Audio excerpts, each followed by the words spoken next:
Que el Señor les bendiga, hermanos, en esta tarde. Me da mucho gusto poder estar aquí compartiendo con ustedes la palabra del Señor. Es un honor y una bendición que continuamente el Señor nos presta, nos permite, y es para mí un honor hacerlo para ustedes. Anhelo y mi oración es que el Señor bendiga sus vidas a través de esta palabra. Espero que pueda poner atención, escuchar, atesorar y poner por obra lo que Dios quiere hablar a nuestras vidas en esta tarde. Así que para dar inicio, hermanos, ¿le parece si hacemos una oración al Señor? Que sea Dios, que sea el Espíritu Santo ministrando nuestras vidas y enseñándonos lo que Él ha preparado para cada uno de nosotros. Así que yo lo invito, hermano, ahí en su casa donde usted está, que cierre sus ojos y eleve una oración al Señor. Bendito Dios, te damos muchas gracias, Padre. Gracias por lo que tú has hecho en nosotros, Señor. Gracias por todas tus bendiciones derramadas para cada uno de nosotros. Gracias por tus cuidados. Gracias, Señor, por tu misericordia, por tu fidelidad, Señor, por tu protección hacia cada uno de nosotros. En esta tarde, Padre, hemos apartado este tiempo, Señor. Hemos luchado para seguir siendo fieles, Señor, a pesar de no poder estar en tu casa, en el templo, Señor. Lo hacemos en nuestras casas, Señor, y queremos seguir siendo fieles a tu palabra, Señor. Así que yo te pido que hables a nuestras vidas, que ministres nuestros corazones, Señor, en esta tarde. Te doy muchas gracias, Señor, por cada oyente que ha dispuesto este tiempo, Señor. Bendícelo, Dios. Permite que cuando se termine esa transmisión, el Espíritu Santo siga obrando en cada corazón, Dios. Te doy muchas gracias, Padre, en el nombre de Jesús. Amén y amén. Sin duda, hermanos, este año ha marcado nuestras vidas, no solamente en lo individual, sino yo creo en la sociedad de manera general. Ha hecho una pauta en nuestras vidas, y yo he escuchado, o no sé si a usted le ha tocado ver imágenes en las redes sociales que dicen que si no hemos aprendido nada a través de todo esto que hemos estado viviendo, en vano ha sido. Y yo creo que hemos aprendido muchas cosas, hermanos, y seguimos haciéndolos. Y quiero que abra su Biblia, si la tiene ahí a la mano, en Mateo capítulo 5. Es un mensaje, yo creo, de los más importantes de Jesús, que a lo mejor muy poco se predica sobre ello, pero yo creo que Dios quiere hablarnos a través de esta palabra de las bienaventuranzas. Y no solamente hablar de la bendición, sino de lo que implica las bienaventuranzas, de lo que implica que hay que hacer nosotros como individuos, como cristianos, como discípulos de Jesús, para recibir esas promesas de Dios, para recibir esa dicha que el Señor Jesús promete a través de las bienaventuranzas. Tal vez se las sepa de memoria, tal vez desde chiquitos las escuchamos. Recuerdo que en las misioneritas nos las aprendimos, pero quiero que analicemos, y recuerdo mucho en una clase del instituto que un maestro nos decía que las bienaventuranzas nos enseñan el carácter del cristiano, o el carácter que distingue el discípulo de Jesús. El carácter. Y de eso quiero hablar en esta tarde, o he basado la predicación de esta tarde. Que los discípulos se distinguen por su carácter, los discípulos de Jesús. ¿Le parece, hermanos, si abre su Biblia? Y voy a leer a partir del versículo 3 al versículo 10 solamente. Dice la palabra del Señor: bienaventurados los pobres en espíritu, porque de ellos es el reino de los cielos. Bienaventurados los que lloran, porque ellos recibirán consolación. Bienaventurados los mansos, porque ellos recibirán la tierra por heredad. Bienaventurados los que tienen hambre y sed de justicia, porque ellos serán saciados.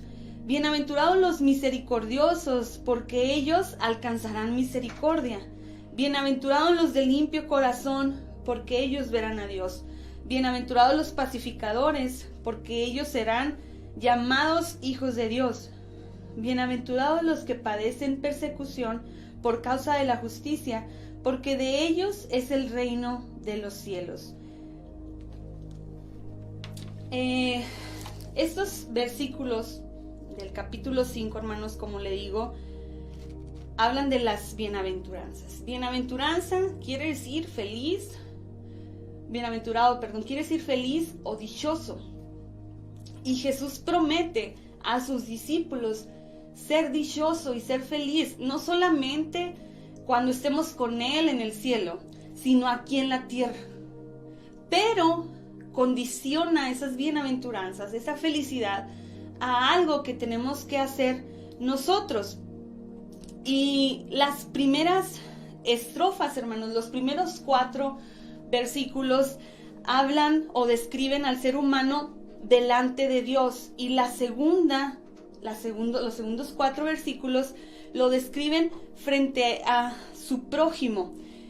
En cierto modo, entonces, hermanos, los primeros 4 versos hablan acerca de los cambios que el discípulo tiene que hacer desde su punto de partida, que es el nuevo nacimiento, y que lo van a conducir hasta el camino de la obediencia. O sea, los primeros 4 nos acercan a Dios, hermanos, desde que somos salvos hasta todo nuestro caminar. Es algo que Jesús contempló para el caminar del discípulo.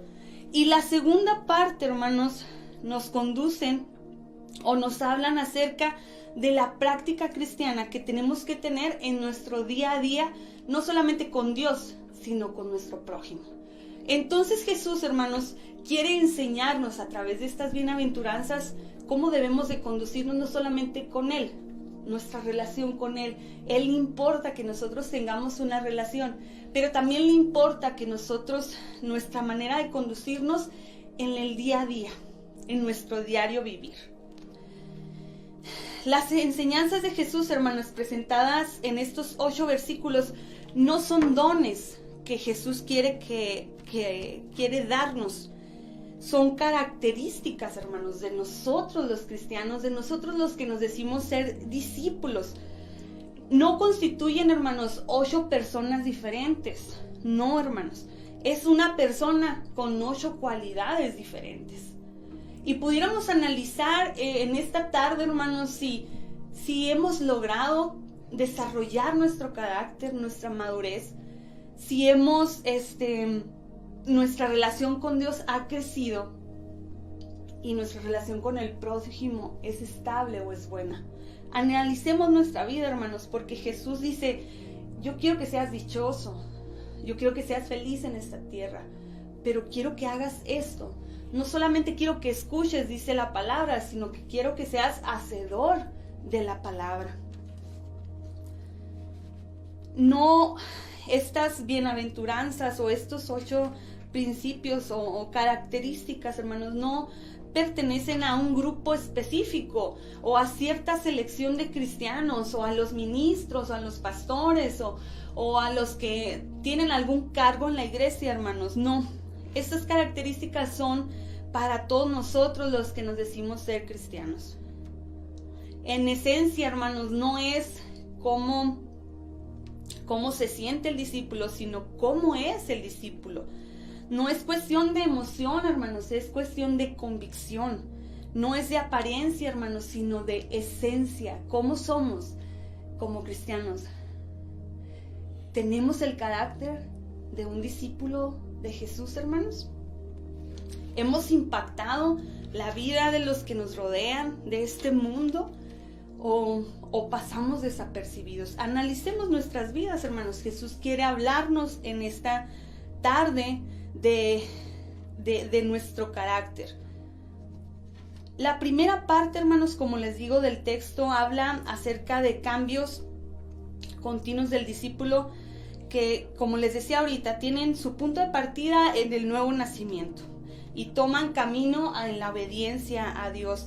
El texto, hermanos, muestra que el discípulo reconoce su necesidad espiritual, siente dolor por los pecados que comete.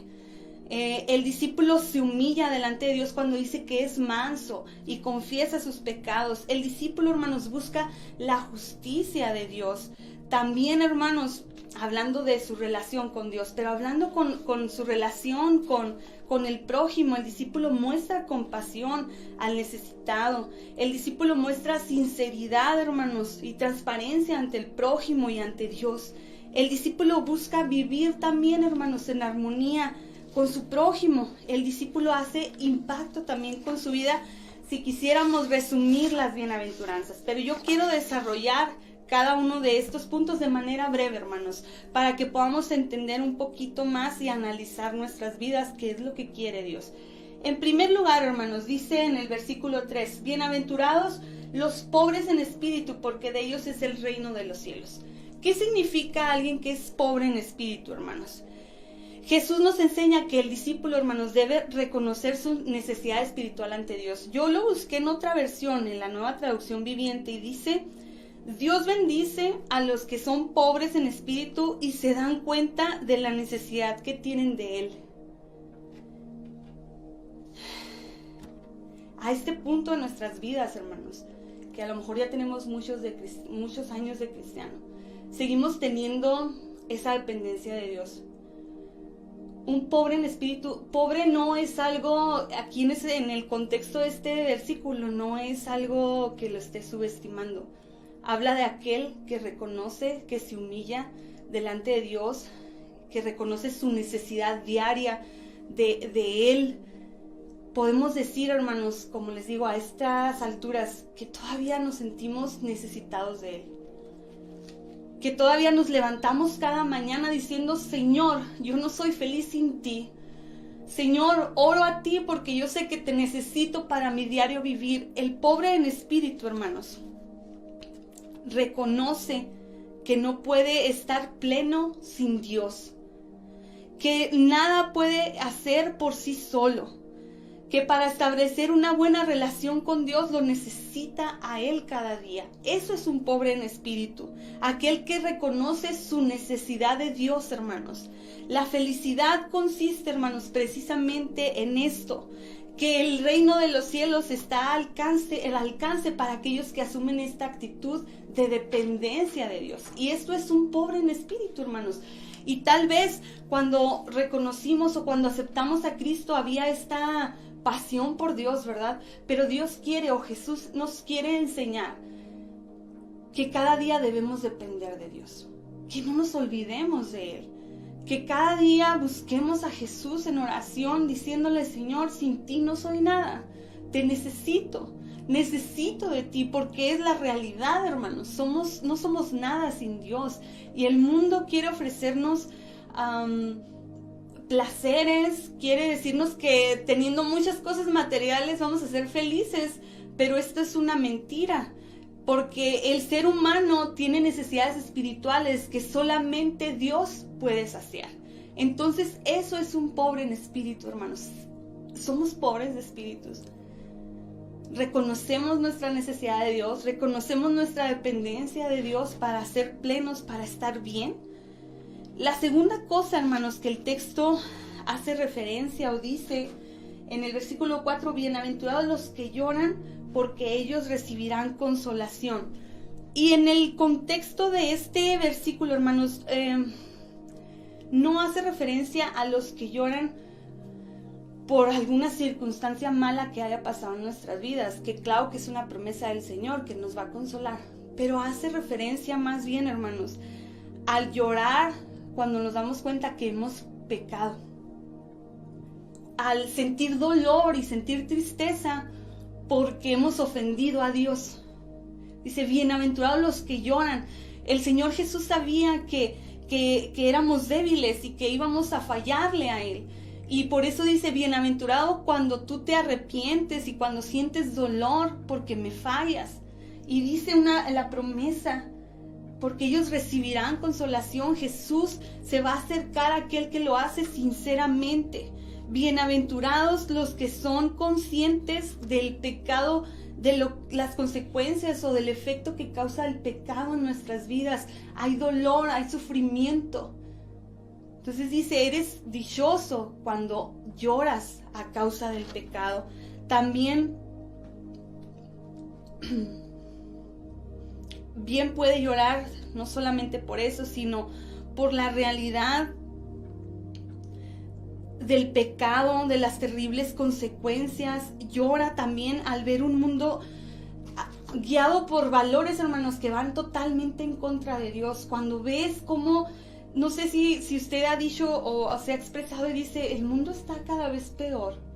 Y hay un sufrimiento porque te das cuenta que las personas están viviendo totalmente en contra a la palabra del Señor.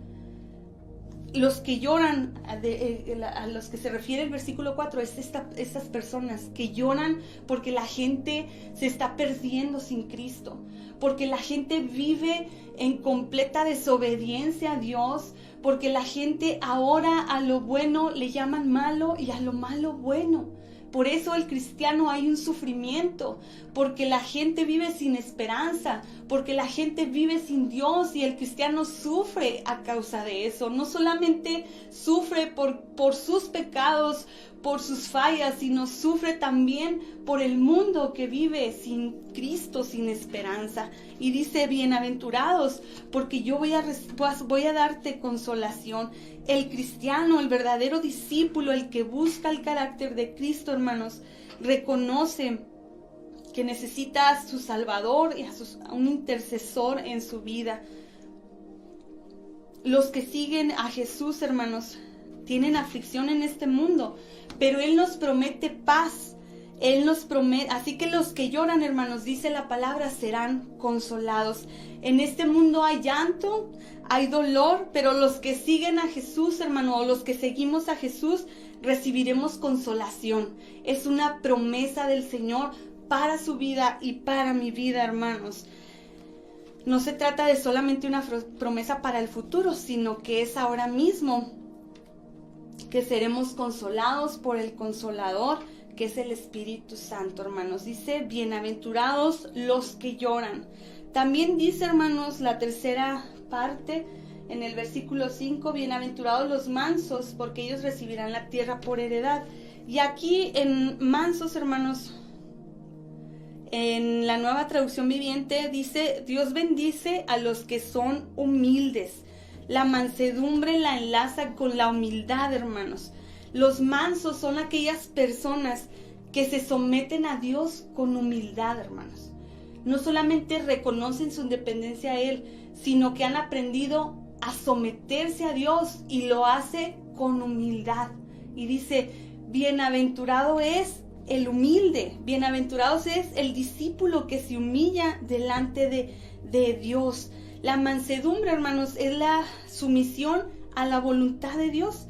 Es decir, hermanos, la disposición para obedecer lo que Él exige.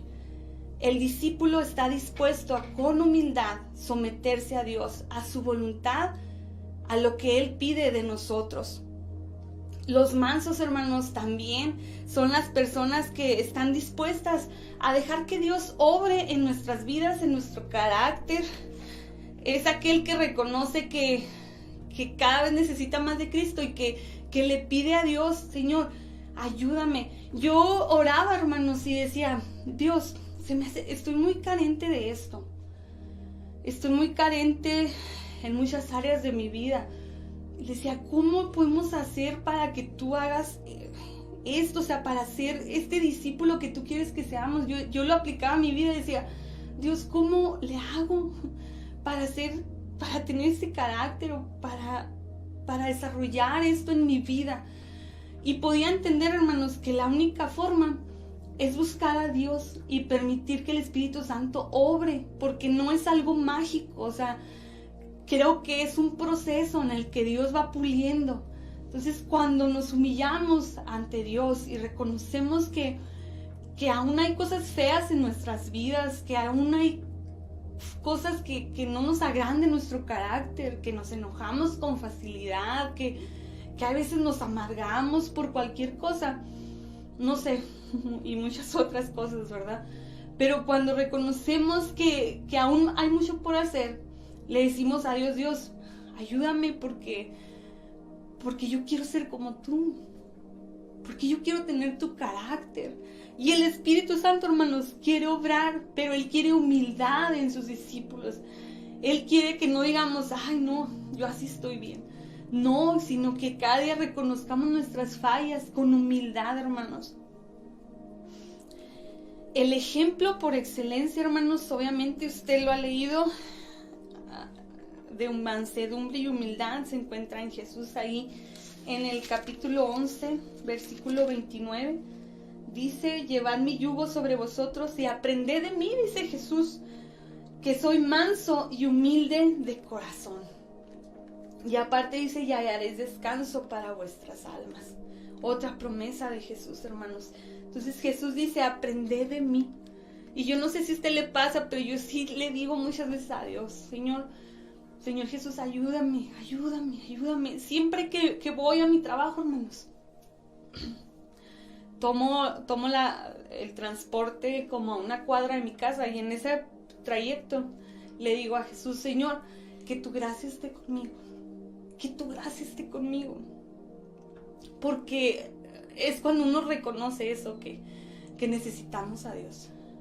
Que necesitamos, que dependemos de Dios. Así que Él dice que bienaventurado o dichoso, que le va a ir bien aquel que es manso, aquel que es humilde. Y luego, hermanos, pues hay una promesa para los mansos, para los humildes, para aquellos que se rinden a Dios. Dice: heredarán la tierra. O sea, no van a quedar sin recompensa, hermanos. No vamos a quedar sin recompensa. Así que Jesús quiere, hermanos, que nos parezcamos cada vez más a Él. Por último, respecto a los principios que nos hablan de la relación con Dios, dice en el versículo 6: bienaventurados los que tienen hambre y sed de justicia, porque ellos serán saciados. Se describe, hermanos, aquí en este versículo la absoluta dependencia de Dios. Sigue hablando de eso, lo cual implica obediencia a Él. El discípulo, hermanos, se da cuenta que siempre necesita de Dios, y la expresión que dice aquí, que los que tienen hambre y sed de justicia, indica un deseo del discípulo de la paz, del completo bienestar en las relaciones, hermanos, no solamente con Dios, sino con nuestros semejantes. Justicia en este contexto, hermanos, se asocia con obediencia a la palabra de Dios. Así que este principio de justicia, hermanos, se desarrolla en una vida moldeada a los principios de la palabra de Dios. O sea, el que tiene hambre y sed de justicia, hermanos, está basada su vida en la justicia, o sea, en la palabra del Señor. Y dice que con la palabra del Señor, hermanos, serán saciados, porque la promesa dice: bienaventurados los que tienen hambre y sed de justicia, porque ellos serán saciados. ¿Cómo van a ser saciados estas personas, hermanos? Con la palabra del Señor.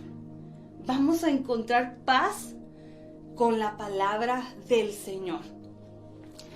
Esto es, hermanos, en nuestra relación con Dios. Jesús quiere que nosotros lloremos por el pecado. Jesús quiere que sigamos dependiendo cuando habla de que son pobres en espíritu.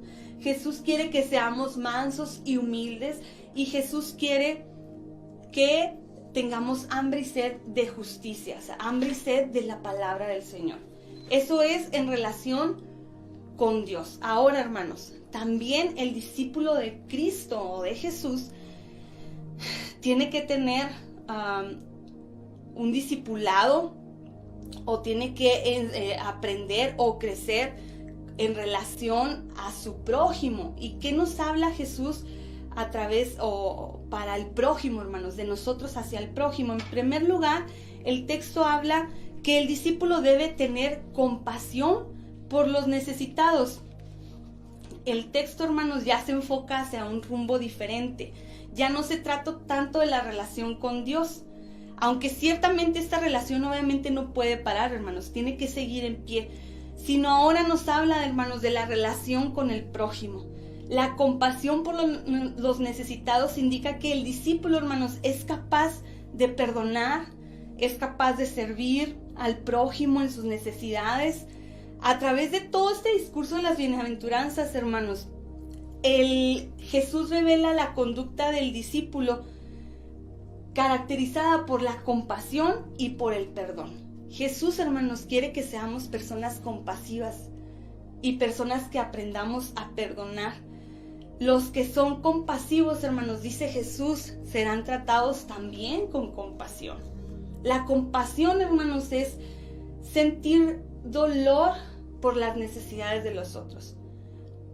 Es darse cuenta de la necesidad, pero no solamente darse cuenta, sino es actuar, es ayudar, es servir a nuestro prójimo. Jesús, hermanos, habla del cristiano, su relación con Dios para él es lo más importante, pero también para él lo más importante es nuestro prójimo. ¿Se acuerda usted del primer mandamiento que dice amarás a tu Dios como a ti?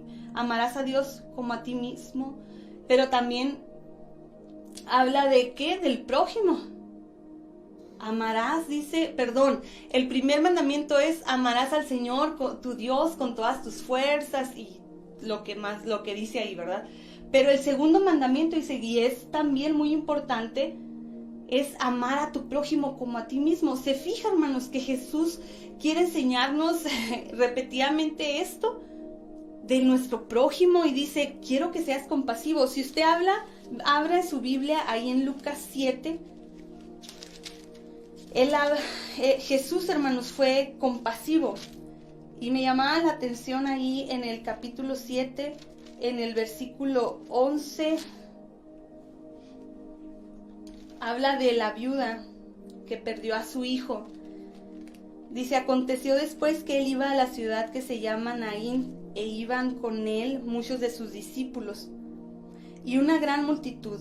Cuando llegó cerca de la puerta de la ciudad, he aquí que llevaban a enterrar un difunto, hijo único de su madre, la cual era viuda, y había con ella mucha gente de la ciudad. Y cuando el Señor la vio, dice, se compadeció de ella y le dijo, no llores. Y acercándose tocó el féretro, y los que lo llevaban se detuvieron, y dijo, joven, a ti te digo, levántate. Entonces se incorporó el que había muerto y comenzó a hablar, y lo dio a su madre. Se fija, hermanos, que Jesús es nuestro ejemplo. Jesús vio a esta mujer, hermanos, y tuvo compasión de ella. Pero yo reflexionaba y decía, no solamente tuvo compasión y sintió tristeza por lo que esta mujer estaba pasando. Él actuó, resucitó a su hijo. Entonces, la enseñanza de Jesús es ver la necesidad, compadecernos de la necesidad de las personas, pero actuar. Y yo no le estoy diciendo, hermanos, que le demos de alimento a miles de personas. Una manera de tener compasión, hermanos, es consolar al que está sufriendo, es perdonar, es compartir el mensaje de Cristo, es siendo amorosos con las personas. Y obviamente, hermanos, si podemos, si tenemos la capacidad, ayudando materialmente, en lo económico a alguien. Jesús, hermanos, quiere que seamos compasivos y nos habla y nos dice, bienaventurados los misericordiosos, porque ellos alcanzarán misericordia. Y en la otra versión dice, bienaventurados los compasivos, porque serán tratados con compasión. Dios quiere, hermanos, esto en nuestras vidas. No podemos vivir apáticos a las necesidades de las personas. No podemos vivir envueltos o en una burbuja donde sí, Jesús nos bendice y me ayuda y me consuela y me ama, pero las personas que nos rodean sufren y nosotros somos apáticos a las necesidades. Jesús no quiere eso, hermanos. Jesús quiere que nosotros seamos compasivos, que haya ese sufrir por las necesidades de los otros. En la iglesia quiere que tengamos compasión también los unos por los otros como hermanos, que si alguien está en necesidad lo podamos ayudar, que si alguien está sufriendo lo podamos consolar. Eso es ser compasivo, hermanos. Y fíjese, también es bonito, o es algo que nos dice Jesús, es que si somos compasivos, pues nosotros también seremos tratados con compasión, hermanos. En el capítulo 7:12 dice: así que todas las cosas que queráis que los hombres hagan con vosotros, así también haced vosotros con ellos, porque esto es la ley y los profetas. Es la regla de oro, ¿verdad? Como quieras que te traten, tú trata a los demás. También, hermanos, en segundo lugar, en relación con el prójimo, el texto enseña, hermanos, que el discípulo debe tener una actitud sincera y transparente cuando dice: bienaventurados los de limpio corazón. Habla de sinceridad, habla de una persona transparente, habla de una persona que no tiene una doble vida, habla de una persona que es íntegra, que refleja su integridad no solamente en sus palabras, sino en sus acciones, en su carácter, hermanos. En cierta forma, los de limpio corazón, hermanos, hacen mucho contraste con, ¿se acuerda de los fariseos? Que Jesús los llamó hipócritas porque hacían rituales y oraban en voz alta para hacerse parecer seguidores o cristianos. Pero Jesús los llamó hipócrita porque era solamente externo, no era algo del corazón sus acciones. Jesús quiere que seamos limpios de corazón, seamos transparentes, seamos sinceros, que no tengamos una doble vida, que no solamente en la iglesia seamos cristianos, sino donde quiera que estemos, que seamos transparentes, hermanos. Tanto así fue para él importante, o es para Jesús importante, hermanos. ¿Se acuerda en Mateo 5:23-24 lo que dice? Dice: por tanto, si traes tu ofrenda al altar y ahí te acuerdas de que tu hermano tiene algo contra ti, deja ahí tu ofrenda delante del altar y anda a reconciliarte primero con tu hermano y entonces ven y presenta tu ofrenda.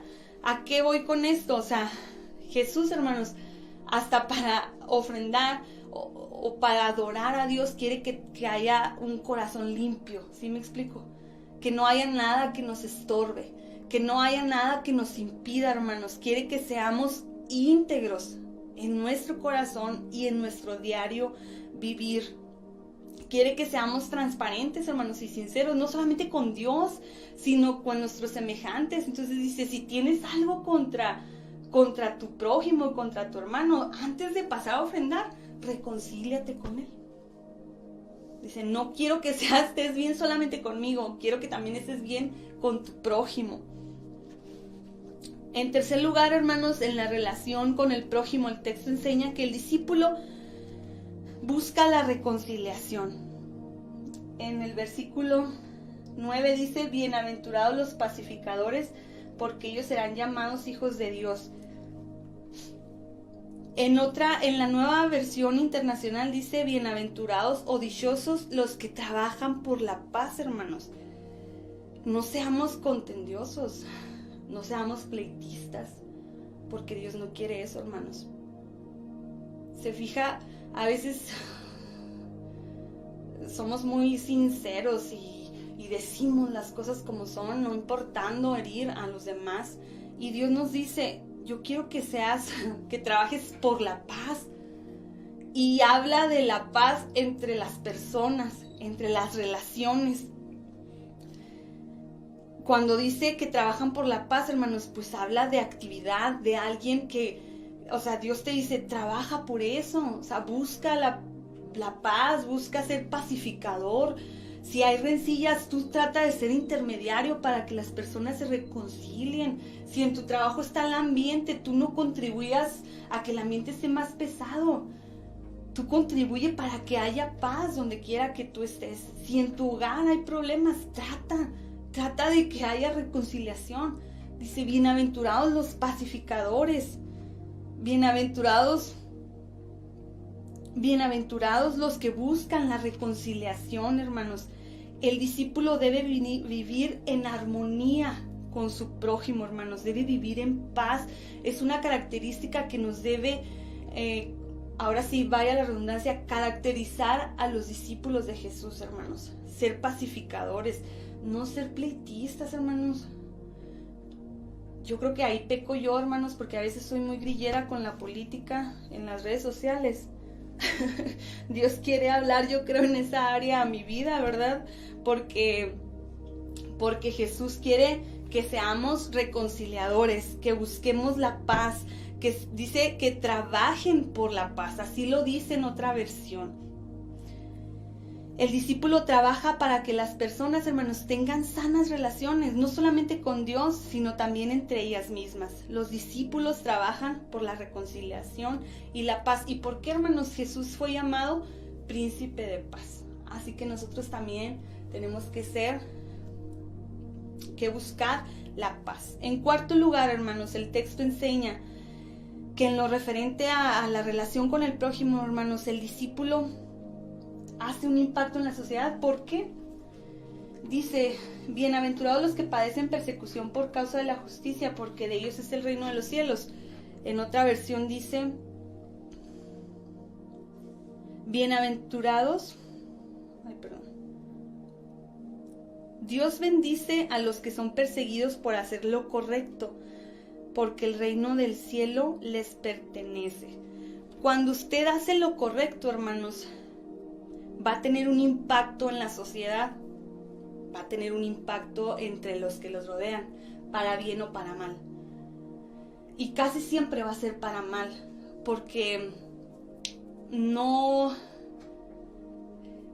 somos tan bienvenidos, hermanos, en este mundo, o no somos bien recibidos, hermanos, cuando hacemos lo que Dios manda. A muchas personas podemos caerles mal.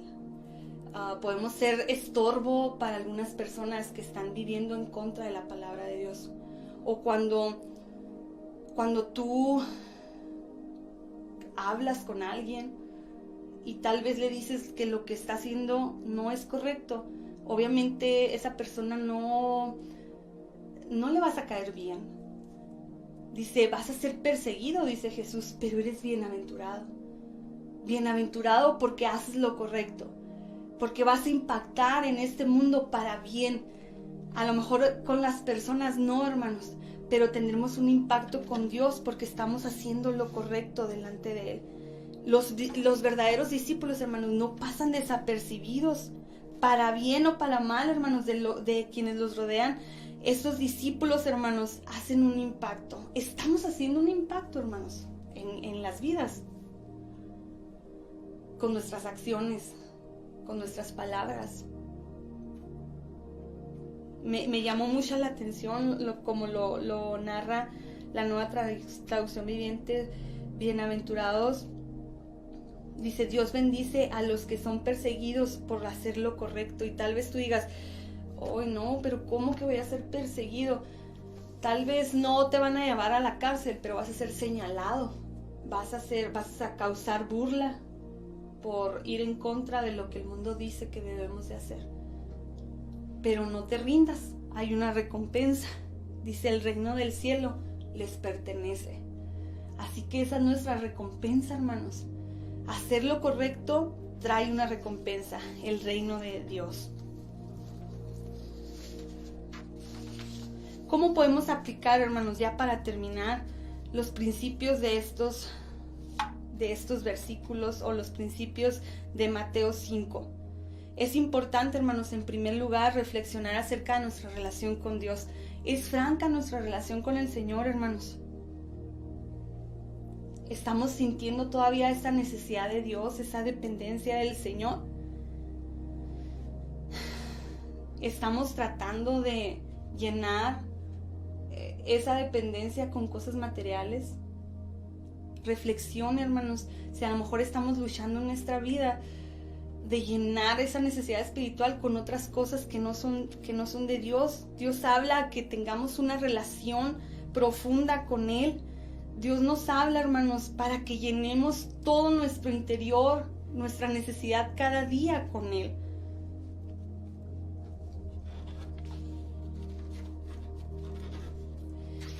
¿Cómo podemos aplicar estos principios? También, hermanos, ningún ser humano es perfecto, todos cometemos errores y tenemos dificultades, pero lo que hace el cristiano, Lo que hace que el cristiano sea diferente, hermanos, del resto de la gente es su disposición permanente para aceptar sus fallas, postrarse humildemente ante Dios y pedirle perdón por esas faltas.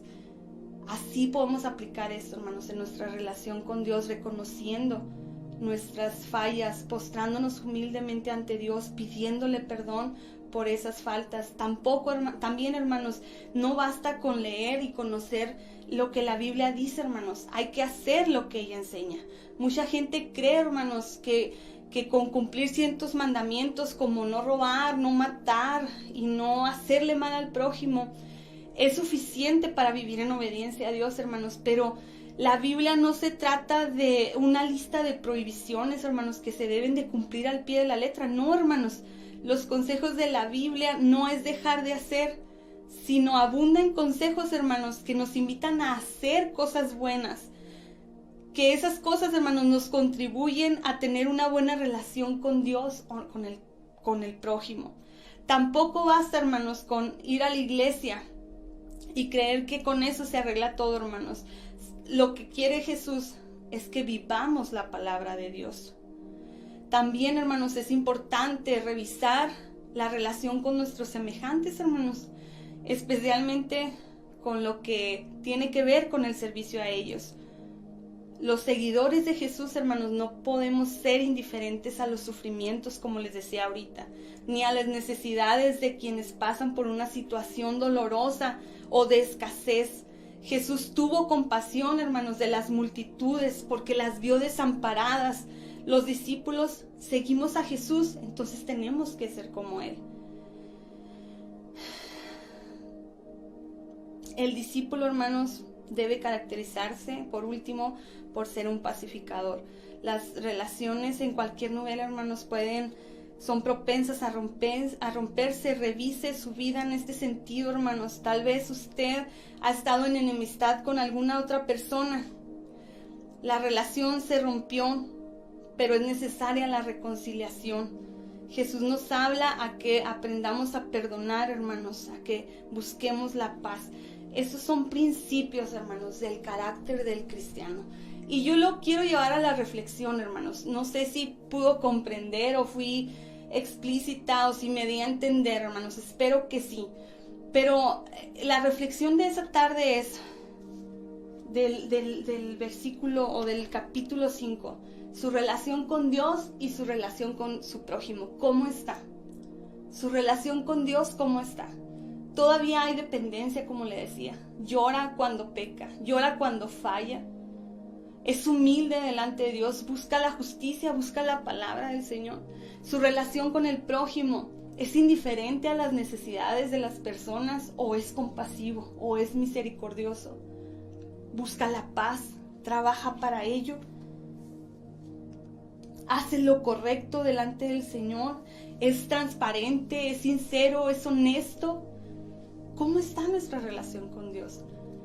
Dice, ¿cómo está nuestro carácter? ¿Cómo estamos, hermanos, en nuestra madurez espiritual, en nuestro carácter como hijos de Dios? Las bienaventuranzas es eso, hermanos, el carácter del discípulo. Así que yo lo invito en esta tarde, hermanos, a que oremos delante del Señor y le pidamos perdón a Dios. Y de verdad, hermanos, cuando yo oraba y yo decía, Señor, yo quiero ser como tú y siento que me falta mucho. Tal vez usted esté sintiendo también eso, que le falta, que no ha avanzado. Jesús dice, a mí eso me hacía sentir Dios, hermanos, que tenía que buscarlo más para que el Espíritu Santo obrara en mi vida.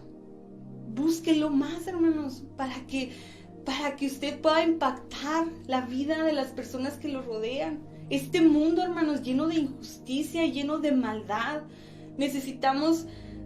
Dios necesita, hermanos, de cristianos que se levanten con un corazón transparente, con un corazón limpio, con un corazón dispuesto a hacer lo bueno, a hacer lo correcto, hermanos, a buscar la paz. Eso necesita Dios, hermanos, de usted y de mí.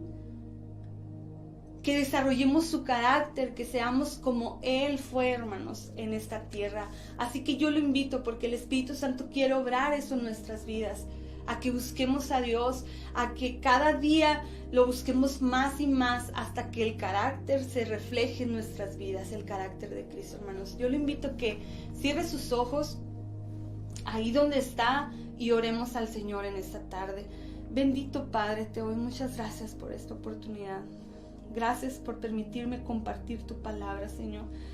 Yo te pido, Dios, que sea una palabra que podamos desarrollar en nuestras vidas, porque es algo importante, porque es lo que tú enseñaste, lo que tú le dijiste a tus discípulos que era importante, porque tú quieres que en esta tierra seamos bienaventurados, seamos dichosos, seamos felices, pero quieres también que cada día te busquemos, que desarrollemos ese carácter, que seamos diferentes, que no seamos iguales, que cada día podamos avanzar, que cada día podamos descubrir que nos parecemos más a ti, que cada día podamos, Señor, crecer, Señor, que no sea tan fácil el pecar, pero si caemos, si fallamos, que podamos recurrir a ti con humildad, reconociendo, Señor, nuestra necesidad de ti, que cada día podamos depender de ti, que cada día al despertar podamos reconocer nuestra necesidad de ti, Señor. Yo te pido, Padre, que sigas obrando y sigas hablando en nuestras vidas, que nuestro carácter, que como cristianos podamos parecernos más a ti, Jesús. Te lo pido, Dios, que no tengamos que hablar, que las personas se den cuenta con nuestros hechos que hay una diferencia en nosotros, Padre. Te doy muchas gracias, Señor. Espíritu Santo, sigue obrando en nuestras vidas. Como iglesia, como congregación, sigue siendo presente, Señor. Que cada día, Señor, podamos tener hambre y sed de ti, de justicia, de tu palabra, Señor. En el nombre de Jesús, Dios. Te lo pido con todo mi corazón. Sigue obrando en cada vida, sigue manifestándote en cada hogar. Síguete haciendo presente, Señor, en cada vida, Señor, en cada corazón. No permites, Padre, que el Espíritu Santo, que esa llama se apague, sino que cada día, Señor, sea encendida en el nombre de Jesús, Señor. Ayúdanos, Dios, ayúdanos, Dios. Te doy muchas gracias, Señor, por esta oportunidad. Amén y amén. Hermanos, anhelo que su vida haya sido ministrada a través de esta palabra y que sea confrontada también, hermanos, y podamos saber buscar cambios en nuestras vidas. Que el Señor les bendiga, hermanos. Sígase gozando y siga disfrutando de este domingo.